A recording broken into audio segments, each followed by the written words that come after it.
On the chilly evening of November 13th, 1974, the usually quiet town of Amityville, New York, became the center of a shocking crime that would capture national attention and later inspire a multitude of books and films.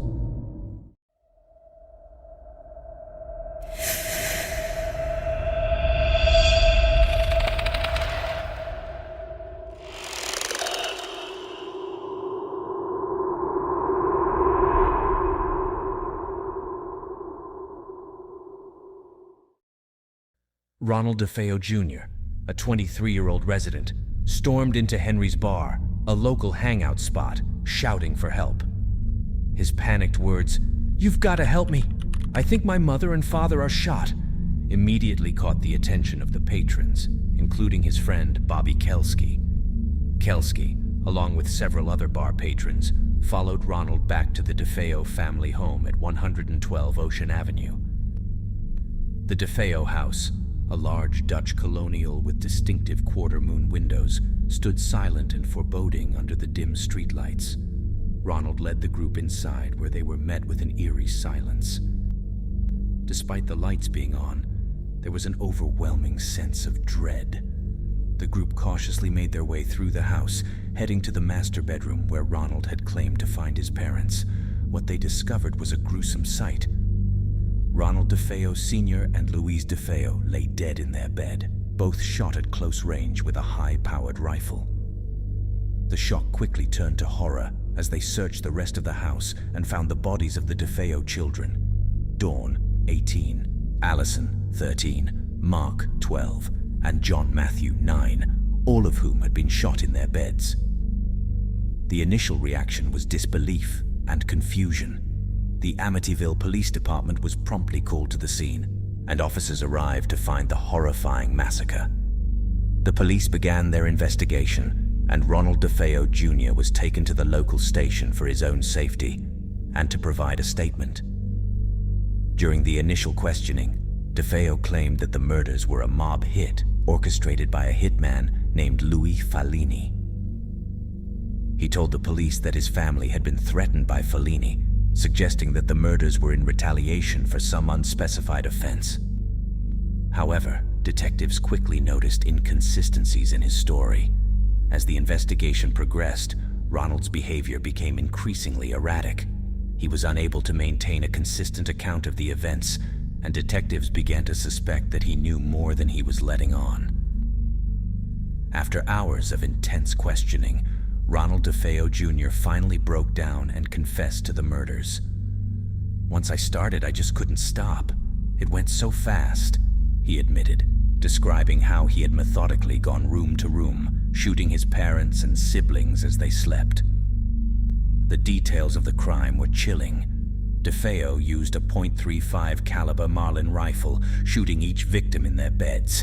Despite the loudness of the gunshots, none of the neighbors reported hearing the shots, and none of the victims appeared to have woken up during the attack. This led to speculation that a silencer had been used, or that the victims had been drugged, but the autopsies found no evidence of drugging, and no silencer was found. The motive behind the murders was not immediately clear.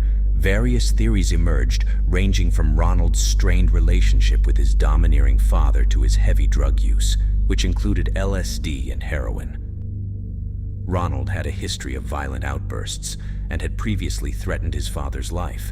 Family dynamics within the DeFeo household were reportedly tense, with frequent arguments and conflicts. As the investigation unfolded, the shocking details of Ronald DeFeo Jr.'s life began to surface. Born on September 26, 1951, Ronald, known as Butch, was the eldest of the 5 DeFeo children. His father, Ronald Sr., was a successful car dealership manager, while his mother, Louise, was a homemaker. Outwardly, the family appeared affluent and close-knit, but behind closed doors, there was turmoil.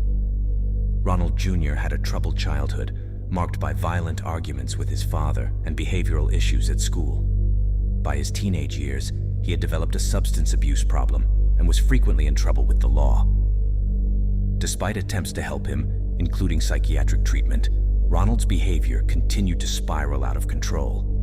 During the trial, which began in October 1975, Ronald DeFeo Jr.'s defense attorney, William Weber, attempted to establish an insanity plea. Weber argued that DeFeo heard voices that told him to commit the murders, suggesting that he was not in control of his actions at the time of the crime.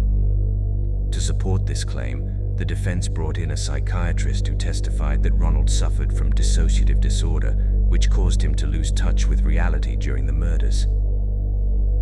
However, the prosecution countered this argument by presenting evidence that Ronald was aware of his actions and understood their consequences. They argued that the murders were premeditated, pointing to the fact that Ronald had taken measures to cover up his crime, such as discarding his blood-stained clothes and weapon.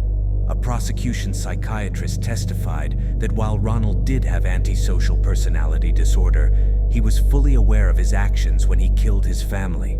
The jury was unconvinced by the insanity defense. On November 21, 1975, Ronald DeFeo Jr. was found guilty on 6 counts of second-degree murder. He was sentenced to 6 consecutive life terms, 1 for each of his family members. Ronald was sent to Greenhaven Correctional Facility in Stormville, New York, where he remained until his death in March 2021. The DeFeo family murders left a lasting impact on the community of Amityville and became the subject of intense media scrutiny. In December 1975, just over a year after the murders, the Lutz family purchased the house at 112 Ocean Avenue. George and Kathy Lutz, along with their 3 children, moved into the home, but they fled after just 28 days, claiming to have experienced terrifying paranormal phenomena. The Lutz's experiences were chronicled in Jay Anson's 1977 book, The Amityville Horror, which was later adapted into a successful film franchise. While the veracity of the Lutz's claims has been widely debated, the story captured the public's imagination and solidified the house's reputation as one of the most haunted locations in the United States. In the years following the murders, 112 Ocean Avenue underwent several changes in ownership and even an address change to discourage curiosity seekers. Despite these efforts, the house remains a point of fascination for true crime enthusiasts and paranormal investigators alike. The case of Ronald DeFeo Jr. is a stark reminder of the complexities and tragedies that can lie behind the facade of an ordinary family. While the house at 112 Ocean Avenue may forever be associated with tales of hauntings and horror, the real tragedy is the loss of 6 lives and the enduring pain of a community forever marked by the events of that fateful November night.